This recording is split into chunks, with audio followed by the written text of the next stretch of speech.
Aquí cualquiera considera que puede llegar a presidente. Mire, medio en broma, medio en serio, siempre digo que a todo niño, y ahora niña, cuando tiene 7, 8 años, su papá o su mamá le dice: ay, hijito, ay, hijita, algún día vas a ser presidente del Perú. El problema es que algunos se lo creen hasta los 60, 70. Especialmente los niños del Congreso. También hay niños ahí. Ya está con nosotros el expresidente, el último presidente que no está en la cárcel, parece, Francisco Sagasti. Muy buenos días, Francisco. Gracias por acompañarnos esta mañana. Presidente, ¿cómo está? Gracias por acompañarnos. Bueno, ya ve el país cómo está y usted ha salido con denuncias, el Congreso saliva por inhabilitarlo, el país está en una turbulencia de la cual no se ve salida clara. Este túnel todavía no nos permite ver esa luz al final del mismo. Visto todo eso y visto lo que personalmente le ha costado su paso por la presidencia de la República, y ha evaluado con cierta distancia, ¿hubiera preferido no? En primer lugar, no tengo denuncias. Tengo una sola, que la Comisión de Denuncias Constitucionales planteó inhabilitarme, no logró el número de votos necesarios. Otro congresista planteó una reconsideración, todavía eso está en el aire, pero sí plantearon acusarme penalmente por abuso de autoridad. Ya la Fiscalía está trabajando en ese tema, hemos hecho nuestro descargo, pero no hay denuncias. Hay una sola por una actividad que fue absolutamente y claramente justificada por la legislación vigente. Más allá de denuncias, porque claro, la denuncia lleva al final de un proceso de investigación. Correcto. En el caso de investigaciones, que de vez en cuando a veces le tocan la puerta de la casa y mire, señora, aquí hay un documento de fiscalía, etcétera, ¿de esas cuántas se acumula? Bueno, hay algunas que no tienen ningún sentido. Ahí debe haber por lo menos una docena o casi 20, entonces, pero algunas son, por ejemplo, acusaciones o denuncias por genocidio. A eso me refiero, no denuncia formal de fiscalía, pero proceso de investigación en los que está inmerso. Ni siquiera investigación, porque denuncias como esa, por ejemplo, que una persona cualquiera decide denunciar al presidente y a todos sus ministros por genocidio, por lo que pasó durante la pandemia, no tiene ningún sentido. Entonces, dejemos esas cosas de lado que son anecdóticas. ¿Valió la pena la presidencia? Yo regreso a la pregunta. Por supuesto que valió la pena la presidencia. Y no me lo pregunte a mí, pregúntele a las personas que fueron vacunadas, pregúntale a las personas que tuvieron oxígeno, pregúntale a las personas que lograron entrar a camas UCI, y eso solo con la pandemia. Pregúntele a las personas que se beneficiaron con la recuperación económica. En fin, yo creo que valió la pena no solo para mí, sino para muchas otras personas en los cuales estaban tratando de ver que se puede ejercer la primera magistratura de la República de una manera honesta, clara, pensando en el bien común y trabajando en equipo. Logramos trabajar con el sector privado. Recuerde usted los enfrentamientos, Martín, y usted también, que había entre el sector privado, la sociedad civil, el gobierno. Bueno, durante mi gobierno todos trabajamos juntos y así fue como logramos enfrentar. Ninguno solo hubiera podido hacerlo. Entonces, si me pregunta si valió la pena, creo que sí. Cuando le dicen a usted, o sea, ¿nos puede contar un poco cómo fue ese día en el que usted fue elegido presidente del Congreso, que se iba a convertir evidentemente en el presidente? Recuerdo que fue como el segundo o tercer nombre que se empezó a barajar, pero en ese momento usted dijo: sí, ok, yo me mojo, este es el momento en el que tengo que tomar esta acción. Bueno, mire, parte de eso está contado no solamente en este libro que publiqué hace el año pasado, sino también en Gobernar en tiempos de crisis, y es muy sencillo. Yo no busqué la presidencia. Cuando llegó el momento, es una cosa realmente de lo más insólita. Se vacó al presidente en ejercicio. Como no tenía vicepresidente, de acuerdo a su sesión constitucional, el presidente del Congreso asume la presidencia de la República y el vicepresidente del Congreso asume la presidencia del Congreso. Eso fue lo que sucedió. Entró el presidente del Congreso a ocupar el cargo de presidente de la República, su vice pasó a ocupar el cargo de presidente del Congreso, pero una protesta generalizada, ustedes recuerdan, con 2 muertos y más de 80 o 90 heridos, de una represión brutal, y después de haber tratado de ser presidente, el presidente recién elegido por sus colegas en el Congreso renunció a los 6 días, o sea que tuvimos un presidente muy, muy breve. En ese momento hubo un desconcierto muy grande, no se sabía qué hacer. Al final, para hacer un poco corta la historia, después de haber propuesto a otro posible presidente del Congreso, que, dicho sea de paso, habíamos acordado entre todos los representantes, los voceros de la bancada, reunidos en la sala del presidente del Congreso, que íbamos a apoyar. Incluso hubo aplausos entre todos. Era, si mal no recuerdo, Rocío Silva. Correcto. De allí caminamos, y por eso en mi libro hablo de 40 pasos. Por segunda vez, fuimos por primera vez los 40 pasos que hay entre la presidencia del Congreso y mi curul, y en ese momento, para sorpresa de todos, la mayoría votó en contra de lo que los voceros habían acordado.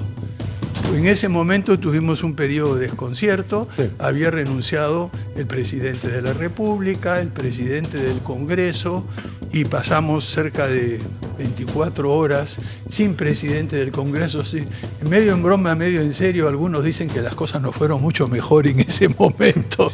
Yo quería aterrizar a la actualidad a propósito de lo que dice. Esta no es una pregunta retórica. ¿Tenemos presidente hoy? Hoy, porque Dina Boluarte no está, no hay un vicepresidente.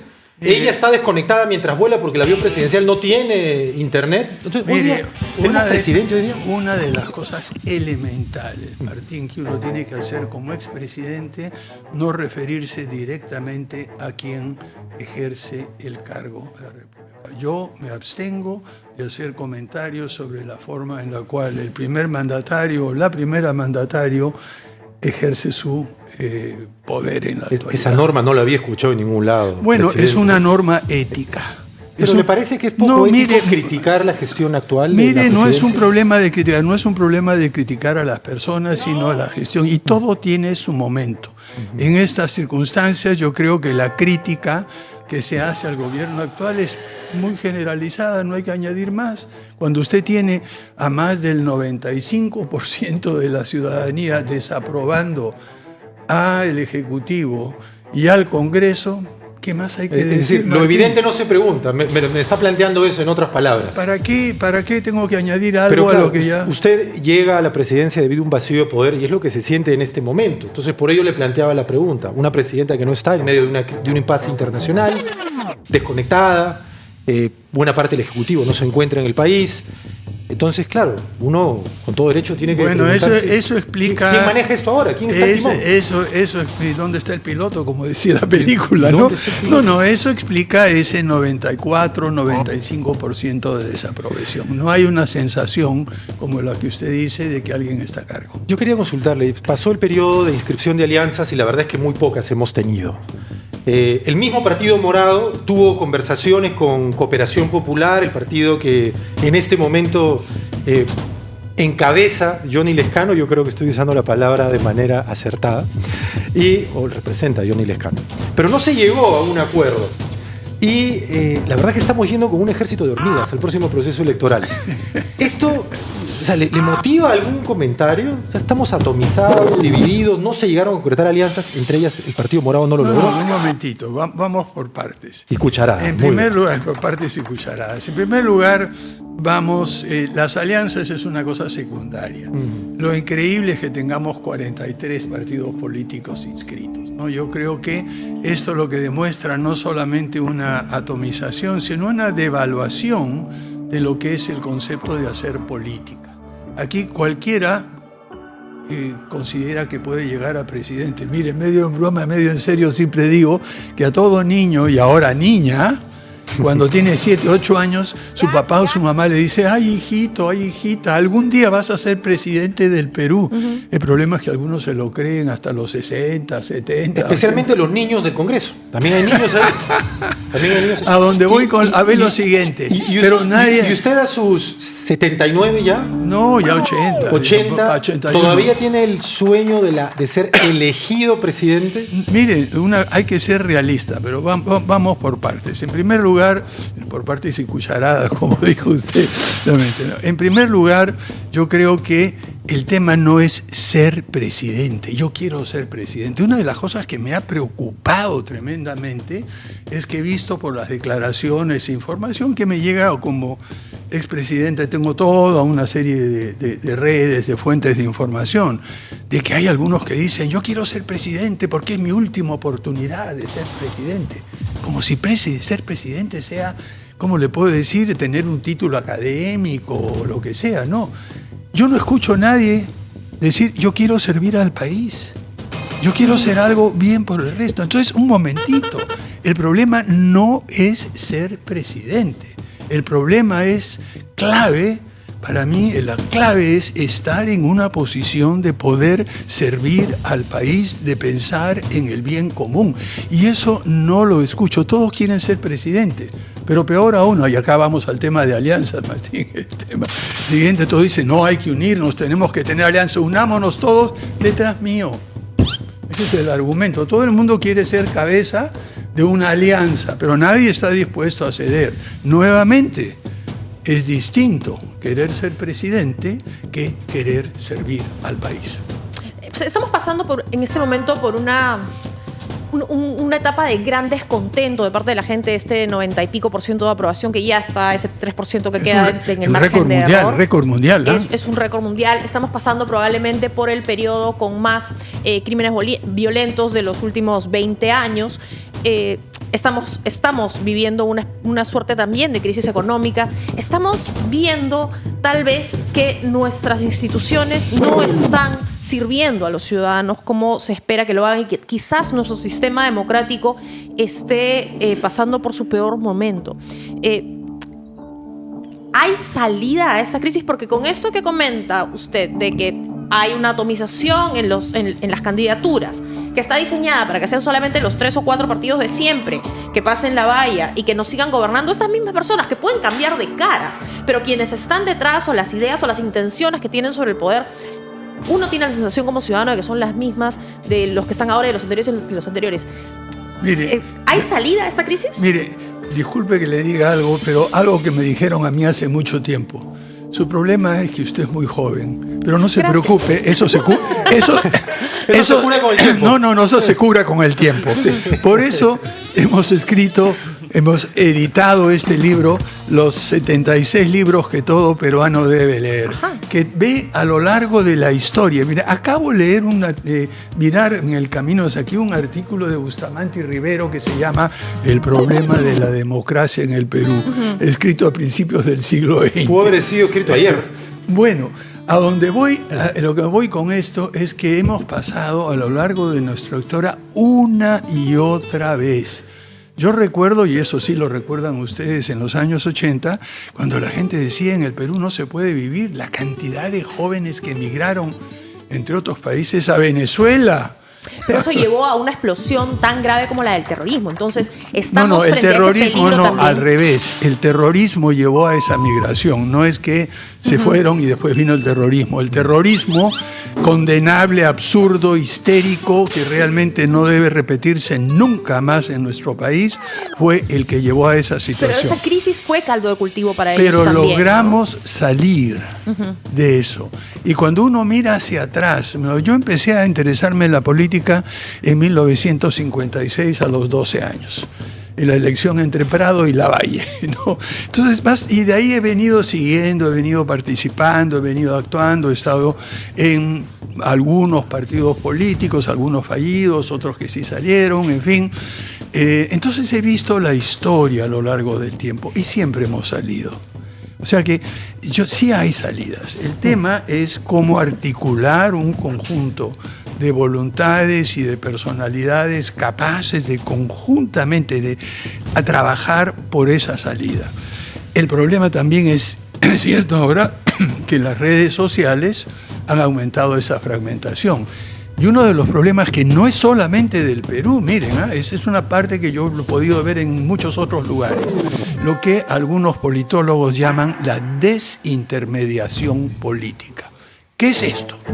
Antes, como usted, como cualquiera de nosotros como ciudadano, para poder expresarse políticamente, dado de que no había algún otro medio para hacerlo, trabajaba a través de un partido, se afiliaba a uno, escogía a sus representantes y sus representantes en el partido auscultaban los puntos de vista de todos, los agregaban, los filtraban por una ideología y los presentaban a la ciudadanía como una opción. Y lo mismo hacían otros partidos.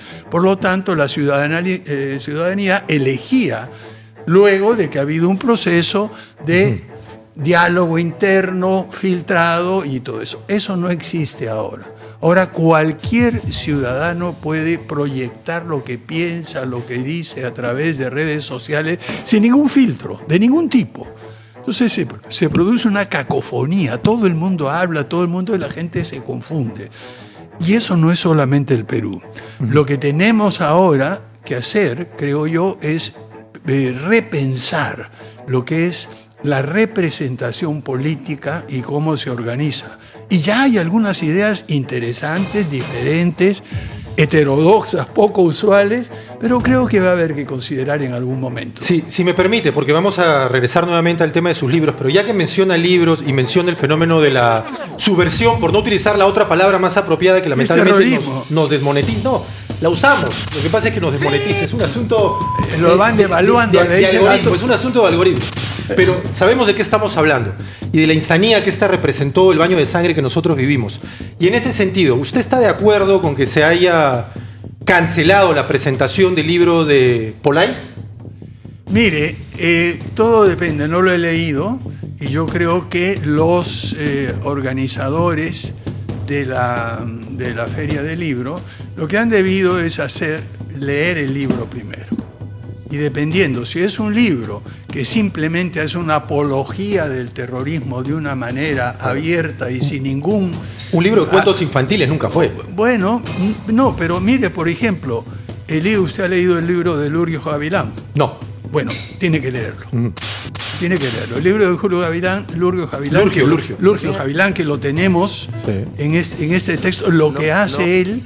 Mire, Lurgio Gavilán Pero él fue secuestrado, es distinto el caso de su historia personal. Fue secuestrado, estuvo en la subversión, pasó a los militares. Pero cuenta descarnadamente cuenta lo que hizo como senderista y luego lo que hizo como oficial del ejército. Entonces ahí hay pero al final él tiene una... examen de conciencia, plantea de por qué se equivocó y cómo no se equivocó. Entonces, esos libros a mí me parecen valiosos. A uno que sea simplemente un panfleto de propaganda es otra cosa.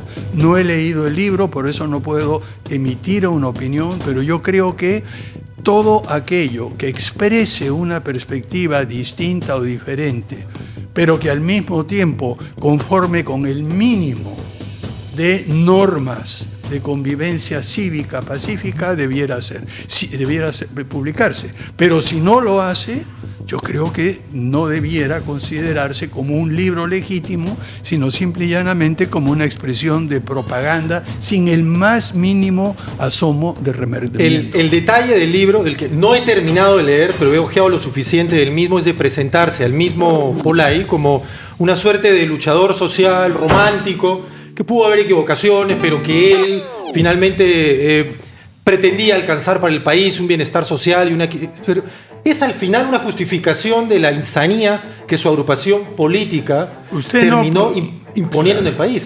Usted no puede separar los objetivos de los métodos.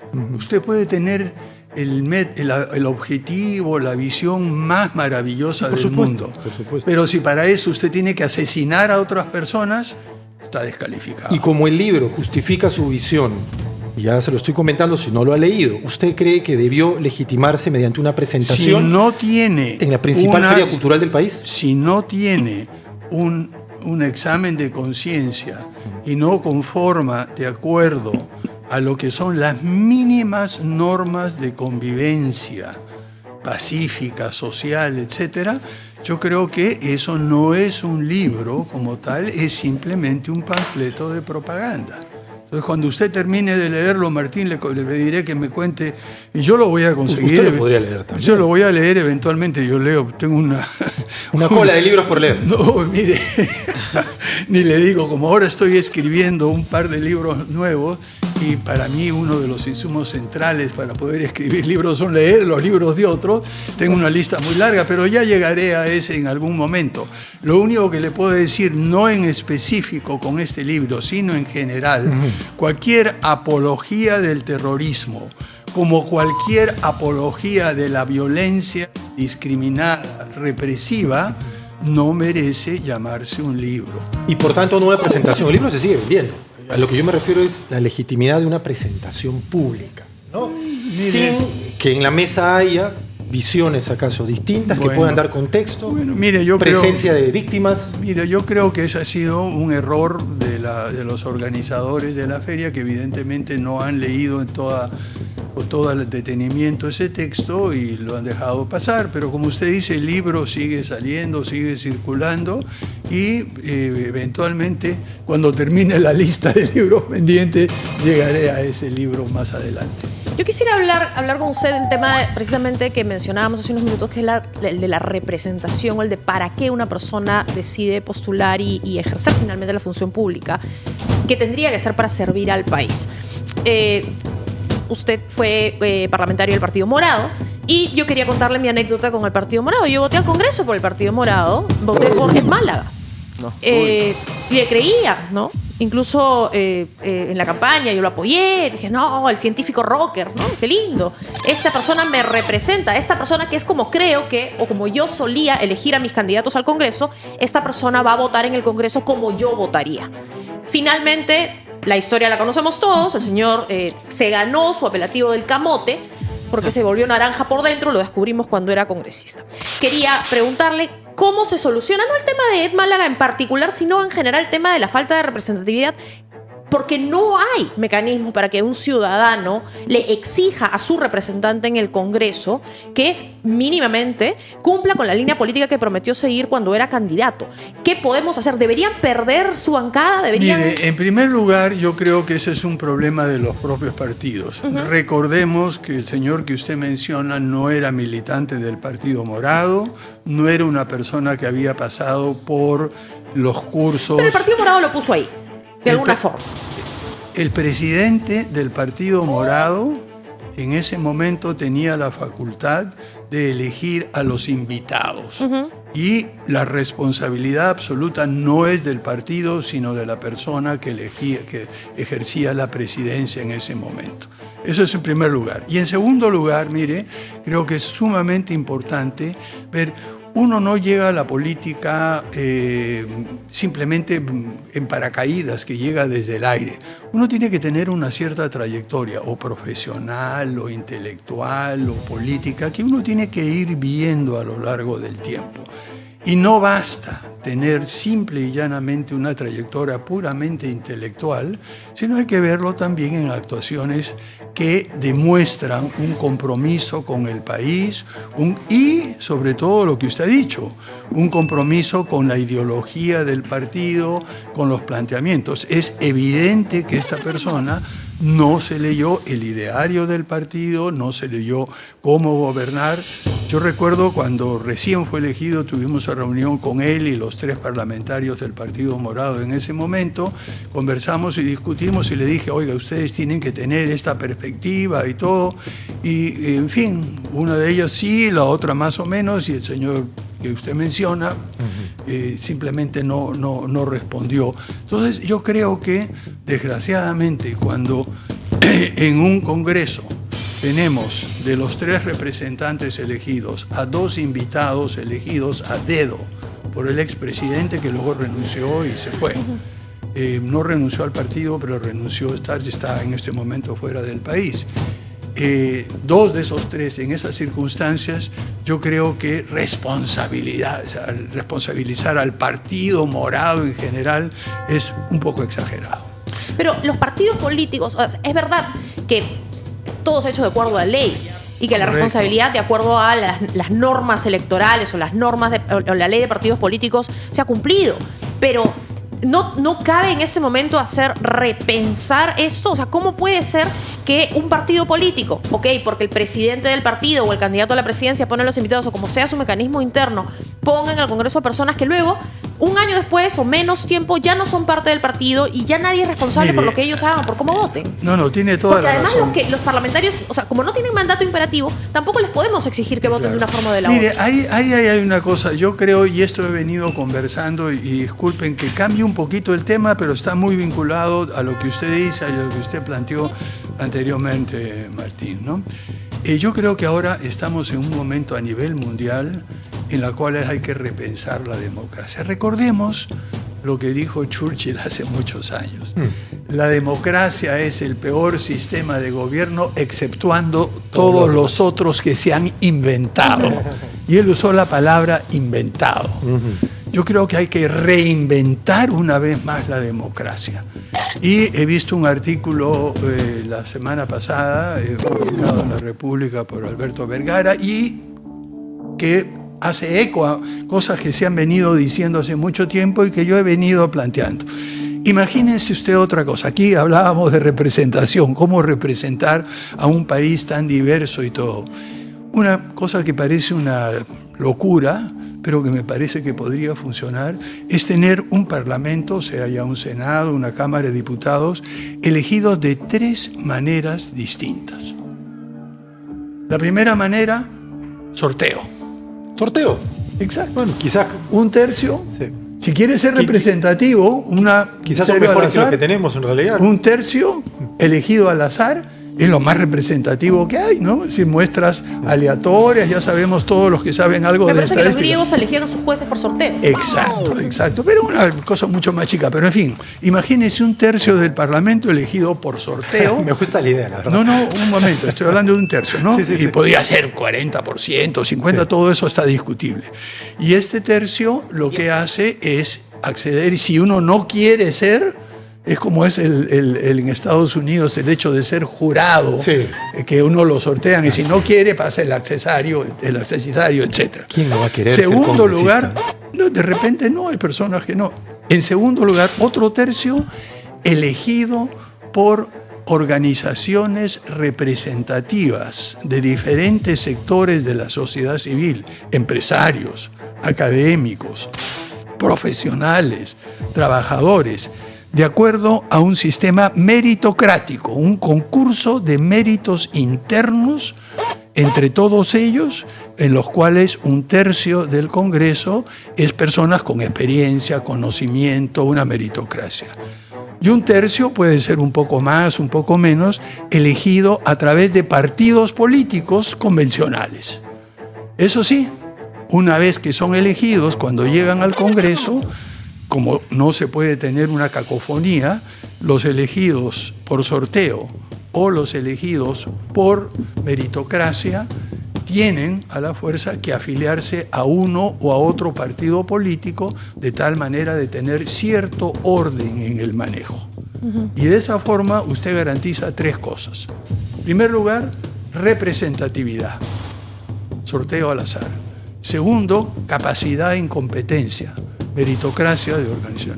Y tercero, voluntad de servicio público con una ideología determinada que sirve de filtro a través de los partidos políticos. Esta es una nueva forma de pensar la representación democrática. Ahora, cuando planteé eso alguna vez en Estados Unidos y en otros lugares, me dijeron, sí, pero ¿cómo se elija al Ejecutivo? Bueno, les digo, hay dos métodos. Hay un método que es la elección directa y otro método que es la representación parlamentaria, ¿no? Y luego, por supuesto, habría que pensar en renovación por tercios, etcétera. La Pero, renovación ¿a por dónde tercios por voy? medios nos garantizaría un Claro, poquito de... pero mire usted qué diferente sería un parlamento de esta naturaleza con el que tenemos ahora y el que usted mencionó, y con justa razón crítica. Diametralmente opuesto. Incluso si es distinto, así no sepamos con certeza si mejor o peor, lo más probable es que sea mejor que aquello que tenemos en este momento. Yo quería... Qué pesimista es usted. El Parlamento que tenemos ahora a mí no me llama al optimismo en absoluto. Yo creo que estamos partiendo, como dicen, cuando estás en el fondo del pozo solo queda subir. Vamos a ver si una manera distinta de elegirlo. No se preocupe. Sí. Si seguimos igualito como estamos ahora, de repente seguimos batiendo récords, yendo más abajo. Esa es una perspectiva que no hay que descartar tampoco. Y ahora el pesimista soy yo. No, pues. Quiero tomarme un minuto para leer algunos superchats. Sí. Jesús Vera con 5 soles nos dice: mi presi, el Partido Morado es el único sin anticuchos. Luis Ruab con 5 soles. Sagasti, tibio como siempre. César Perú con 2 soles. Presi, ya firmó a Luciano Massetti. El Partido Morado siempre estuvo en las calles protestando junto a las personas indignadas y nunca hemos decepcionado con nuestros representantes del Congreso. Siempre estamos con ustedes, sí, Jesús, menos en Málaga. Leslie Silvera, hay cierta hidalguía en asumir un cargo cuando las papas quemaron tanto. A muchas guaguas nos vacunaron con Pfizer. Organizar tus prioridades siendo presidente en crisis se reconoce aún con los errores. Saludos a mi presidente del Bicentenario. Guerrilla, ya te lo dije antes, los escaños deben ser del partido. Esto debe ser establecido en la Constitución. Gracias, muchachos, por estar siempre pendientes y por siempre comentar. Dos más que han... A ver, 2 más que entraron ahorita. Ahí están, ahí están. Ahí. ¿Quieres escucharlo? Quiero verlos. Sinamos. Tibio Sagasti, después de las matanzas, dijo que no había crisis, que el rechazo a las Fuerzas Armadas de la PNP era injustificado y en cuyo gobierno, gracias a sus medidas, tuvimos la segunda ola COVID más mortífera. Y Álvaro Eduardo, el presidente Sagasti ya nos dio la línea política para gobernar este país, confiando en los más competentes, que se puede gobernar sin corrupción y sacando a los malos funcionarios que atrasan el país. Usted tomó el cargo, asumió el cargo de presidente del Perú precisamente en un momento en el que todo era, o sea, todo esto era muy incierto y además estábamos probablemente viviendo estábamos viviendo la dolorosa muerte de 2 peruanos en protestas. Sin embargo, un poquito de tiempo después fallecieron 50 peruanos más o menos, también en protestas. Y tengo la sensación de que al Perú, si pensamos en el Perú como entidad, no le dolieron tanto esos 50. No, vamos por partes. Escucharás, como usted dijo, Martín. En primer lugar, murieron 2 personas y hubo más de 80 heridos, algunos de los cuales todavía están en proceso de recuperación. Perdieron la vista. Sí. Segundo lugar, durante mi gobierno, y eso lo acepto, fallecieron 3 personas en el norte por protestas. Lo que hicimos inmediatamente después de esos fallecimientos, que se produjeron, como se ha dicho con toda claridad, en todas las instancias judiciales, en la prensa, en el libro que escribimos con Lucía Málaga y Giacomo Ugarelli, que se llama Gobernar en tiempos de crisis. Esas 2 personas que causaron 3 muertes desobedecieron órdenes explícitas de no usar arma de fuego. Más aún, usaron sus propias armas personales y no las armas oficiales, porque no se las habían entregado. En el momento que nos enteramos de eso, los denunciamos internamente, se la suspendió, se abrió la investigación interna y se denunciaron ante la Fiscalía. Uno de ellos acaba de ser condenado por esa muerte y el otro proceso sigue. Entonces, ahí hay una diferencia. Ahora, 50 fallecidos después es un desastre y me expresé en su momento en contra de la actuación de las Fuerzas Armadas. Y mire, le digo con claridad, esto se debe a la ignorancia de muchos políticos de cómo funciona la policía y cómo funcionan las Fuerzas Armadas. Las Fuerzas Armadas, vamos a poner un ejemplo. Desde el momento que están entrenados, desde que son cadetes, se les dice que tienen que luchar contra el terrorismo, que el terrorismo quiere matarlos, que el terrorismo se va a decir. Muy bien, eso es parte de la formación. Ahora, si usted como político saca a las Fuerzas Armadas y les dice son terroristas, ¿qué espera usted que suceda? Claro, está legitimando la represión sangrienta. En la medida en que las Fuerzas Armadas, que han sido entrenadas para combatir a la subversión, consideran no, es que no solamente consideran, sino políticamente se les ha dicho que están combatiendo contra el terrorismo. Combatir, mire, hay una cosa que me ha dejado absolutamente estupefacto. Es decir, ver cómo una persona herida en el suelo, y esto lo han visto todos en video, así es que no estoy inventando nada, una persona herida en el suelo, baja un vecino del segundo piso a auxiliarlo, está de espaldas auxiliando a un herido y recibe un balazo de la espalda. ¿Terrorista? ¿Ese es un terrorista? Y sin embargo, ahora lo que estamos diciendo, no todos fueron terroristas, todos fueron subversivos. Por favor, de aquellos que fallecieron, realmente puede haber habido uno que otro infiltrado, pero la gran mayoría fueron inocentes, fueron gente que estaban ejerciendo su derecho constitucional a protestar.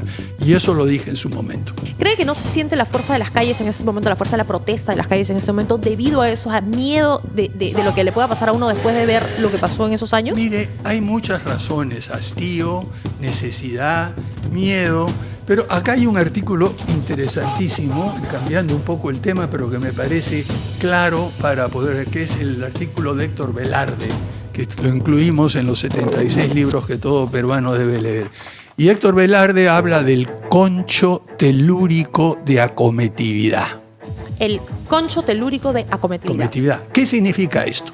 En el Perú, como usted bien ha dicho, estamos un poco tranquilos, a veces no tenemos miedo, pero vamos acumulando adentro un concho de furia, de a veces resentimiento, de rabia, todo eso, que llegado su momento, como bien lo cuenta en tono humorístico Héctor Velarde, explota y sale adelante. Esta olla a presión sigue elevando la temperatura. Pero sigue elevando la temperatura y ese concho telúrico de acometividad en un momento se expresa. Y dicho sea de paso, eso ha sucedido a lo largo de nuestra historia muchísimas veces. ¿No? En fin, usted debe haber leído y todos hemos leído algunos recuentos de lo que ha sucedido en los últimos años, en diferentes momentos, etcétera. Y lo que vemos es esa reacción de la ciudadanía cuando el abuso, la arbitrariedad, la corrupción, es decir, la indiferencia, es decir, el desprecio, genera ese resentimiento profundo que explota. Entonces, lo que yo espero, y espero que el liderazgo político tenga la sabiduría, es impedir que esto desboque en violencia y que esto se pueda manejar. Señor. Pero esto tiene que ir por lado y lado, no solamente la violencia de los que protestan, que hay que evitarla a toda costa, sino la violencia de quienes lo reprimen. Raúl. Acá Luisen dice, no le dieron tiempo suficiente para la reestructuración de las Fuerzas Armadas. Yo recuerdo que usted cuando asumió pasó al retiro a varios... No, policías. De hecho, igual, uno de sus caballitos de batalla era la reestructuración o la reforma policial, que está en debe. El paso siguiente era las Fuerzas Armadas y finalmente no se pudo hacer eso, ¿no? Y al final pasó lo que pasó con Dina, ¿no? Bueno, empecemos con las Fuerzas Armadas. Yo creo que las Fuerzas Armadas se han comportado de una manera razonable y bien. El presidente del Comando Conjunto y los comandantes generales colaboraron de una manera extraordinaria, lograron evitar cualquier exceso de las Fuerzas Armadas durante el gobierno de transición y emergencia que logré plantear, y yo tengo que hacer un reconocimiento expreso al comandante general, al jefe del Comando Conjunto, que realmente mantuvo una actitud democrática, abierta, participativa en todo momento. En la policía nos encontramos con una situación sumamente complicada, muy complicada. Lo vemos ahora, hoy día en el periódico ha salido que el ex jefe del Grupo Terna, por Dios, el Grupo Terna, que se supone que es el que tiene que infiltrar y el que va vestido de civil para todo esto. Son los detectives. Por Dios, ¿qué es eso? Cabecilla de una organización criminal. De una Sembradores. organización criminal. O sea, la desconfianza del peruano hacia su autoridad más cercana. Eso es terrible. ¿Nosotros qué encontramos? Encontramos una policía con muchos problemas. Y recordemos... Pero con buenos carros, ¿ah? Les acaban de dar un Audi. Probablemente tienen problemas, pero carros buenos, esos problemas no les traen. Llego yo, y usted ha descrito muy bien la condición con la cual llegamos, la crisis de todo tipo, económica, de seguridad, con la pandemia y todo. Y en una semana había que tomar decisiones fuertes, claras a la carrera. Cuando vino el ministro del Interior y me dijo, miren, tenemos que nombrar un nuevo general que está en el puesto número 19, de la lista del escalafón, y eso significa mandar al retiro a 18 generales. La primera pregunta que hice ¿es esto constitucional, legal? Y viendo todos los antecedentes, sí. El Tribunal Constitucional, las leyes vigentes en ese momento me permitían tomar esa decisión sin ningún problema. Tan es así que cuando usé el procedimiento de renovación excepcional de los cargos, que implica mandar al retiro a todas las personas que preceden en el cargo de a quien se nombra director general, eso estaba planteado en la ley, en fin, clarísimo.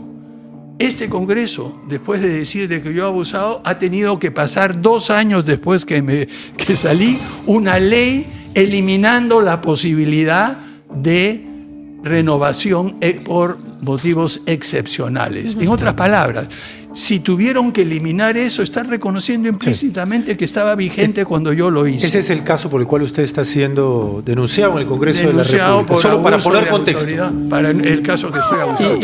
Y digan, no sé si quiere terminar esta idea. Sí, quiero terminar esa idea muy rápidamente, ¿no?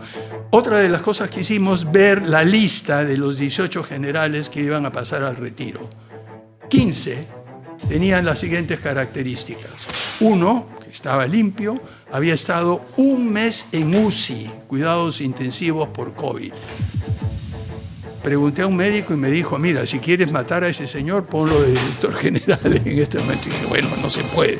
Y yo reconozco el trabajo que él hizo, el interés que tuvo, su honestidad y todo, pero simplemente en esas circunstancias uno no podía poner a una persona saliendo a los pocos días de UCI durante 1 mes a dirigir una situación tan complicada. Los siguientes tenían 3 características. O estaban denunciados por corrupción o por abuso de autoridad, o habían sido repuestos por orden judicial después de haber sido pasados al retiro. Solo de esos 18, solo 3 no tenían ningún cargo. El tema, es decir, señores, y luego viendo la hoja de servicio, no la vi yo en detalle, la vio el ministro, de los 3 que estaban limpios, nos dimos cuenta que no tenían la altura de la persona que se designó. Entonces eso obligó a pasar a 15 generales cuestionados de una manera u otra. Siempre hay la presunción de inocencia. Pero ¿usted cree que a la semana de estar en el gobierno, con la crisis que teníamos, yo me voy a poner a revisar o pedirle a mi ministro lo que haga cada uno de los casos de las personas que habían sido repuestos?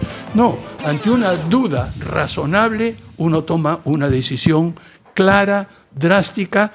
Y lo más importante de eso, la policía, con la excepción que mencioné anteriormente de esos 2 policías, trabajó de manera excepcional y leal durante todo mi gobierno. Si me permite una consulta, usted ha negado varias veces siquiera su intención de candidatar a la presidencia durante las próximas elecciones, pero también nos ha manifestado que si un ciudadano tiene la convicción de que puede servir al país en determinado momento histórico, debería de hacer el intento. En su caso, ¿está reevaluando esa posición? Y si acaso no es candidatura presidencial, ¿tentaría diputados o senadores? No, y le explico por qué. Por una cuestión de responsabilidad. Y yo sé lo que se requiere, sé lo que cuesta ejercer el poder y la autoridad en tiempos de crisis. Yo me despertaba a las 4:30 de la mañana a leer toda la información nacional e internacional y estar al tanto. Llegaba a 7:30 a Palacio, me reunía con los asesores, tenía reuniones todo el tiempo, 3 veces por semana viajaba al interior del país, en el vehículo hasta el aeropuerto, del aeropuerto en el avión, del avión en el helicóptero, del helicóptero en la camioneta. Es decir, es un tema físico. Es un tema realmente de energía. Energía en primer lugar y luego saber cuáles son los límites que uno tiene. Yo tengo 80 años. Cualquier persona que tenga 80 años no es lo mismo que tener 50, 60 o 70. Sé lo que se necesita y soy responsable. Lo que sí puedo hacer es, si es que en algún momento es elegido un presidente que realmente quiera utilizar la experiencia adquirida, no solamente el breve tiempo. Como senador podría hacerla. Senador podría ser en el siguiente sentido, que Senado viene de senilidad y senectud. Así que estamos viejos, podríamos, eso de ahí viene. Ahí no tiene que moverse mucho. No. Se queda en Lima. Yo le hago otra cosa. En primer lugar, el puesto de senador o diputado es irrenunciable. Sí. En el momento que sea elegido, yo voy a tener 82 años. ¿Quiere usted pasarse 5 años conviviendo con aquellos que van a ser senadores, los años de su vida en los cuales usted puede completar una serie de proyectos? No, muchas gracias. Yo creo que mi labor es esta. La academia. Epa. No solo la academia. Quiero mostrarlo más. Sí. Yo leí su libro previo, estos no los he leído todavía. Bueno, este creo que es el primer libro, digamos, para el público en general que escribo, ¿no? De los 76 libros que los Ese peruanos también. deben de leer, ¿cuál es el primero, el número 1? Exacto. Lo que quería decir es que yo creo que mi labor es ahora formar a las generaciones futuras, estimularlos a que intervengan en política, mostrarles que se puede hacer política de manera honesta, eficaz, eficiente, trabajando en conjunto, dialogando con todos. Yo invité a mis más acérrimos opositores a Palacio a reunirse conmigo. Algunos de ellos almorzaban, conversábamos sobre los problemas del país, salían y en el momento que estaban en la puerta del Palacio despotricaban contra mí, haciendo cosas. Mira, es parte del juego. Entonces, a donde voy con esto es que se requiere una cierta capacidad física y energía, y también con los tiempos, por lo menos en los que vemos algunos que quieren ser candidatos a mucha edad, también se requieren también algunas condiciones que eviten el deterioro cognitivo, ¿no? Pero esa es otra historia. Felizmente estoy todavía. Entonces mi tarea, Martín, es otra. Mi tarea es ayudar a formar, ayudar a crear. Yo sé lo que es ser un líder y sé lo que es ser un seguidor. Todo el mundo habla, hay que aprender liderazgo. Yo digo, primero hay que aprender seguidazgo.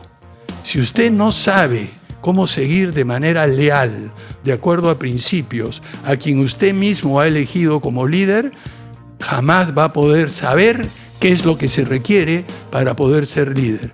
Yo fui líder político durante un tiempo, ahora me toca apoyar y seguir a quien ojalá la ciudadanía elija, con alguien sensato, con compromiso con el país, con visión de futuro.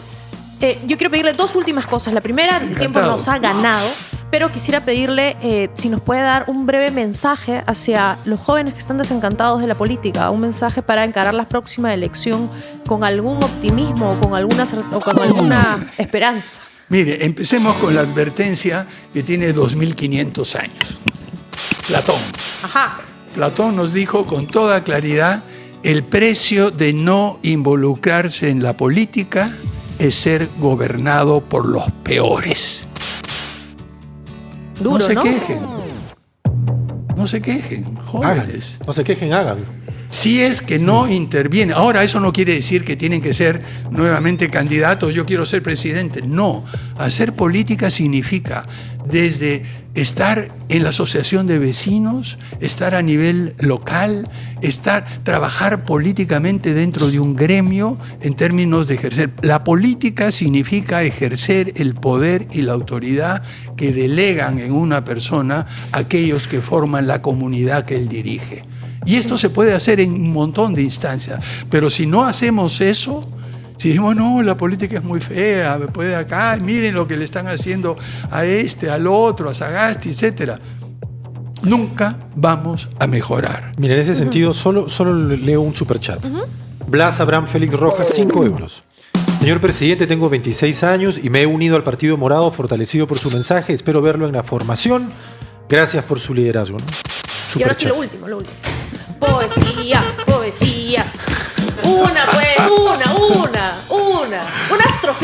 Una estrofita. Bueno, mire, caramba, hay tantas que tengo en mente.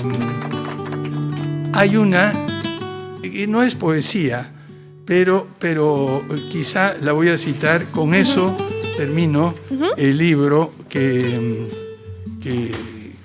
les he mencionado. El de sus ensayos.